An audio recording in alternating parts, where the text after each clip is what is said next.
Ассалому алейкум, дӯстони азиз. Ирӯз мехоҳам дар бораи чай пуэр камакак шумода маълумотиум. Чалик медонед, чай пуэр истеҳсоли Корея ҳастад, ай ширкати Atomy ва барои хароб шудана, барои организма тоза карда. Ана арзиш 2400 рублай ва шумо метавонед ки дар ширкати Atomy регистратсия шаве, ҳам пул кор кунед, ҳам маҳсулоти беҳтарина барои худтон бихаред. Духтарако, дар бораи чои пуэр шумода маълумот метиҳам. Интернетам бизанед, мефаҳмед ин чой барои харобшавиай. Дар дуронош 30 дона дора, барои 1 моҳай.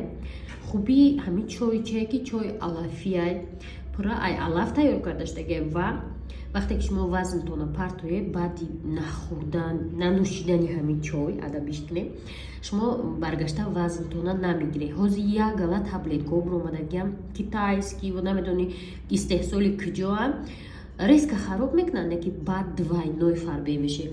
Чои пуэр истеҳсоли Корея, дар дуронош 30 дона дора, барои 1 моҳ. Рақамода бинависед, мо пурра дар бораи ҳамин чой шумода маълумот метиҳем.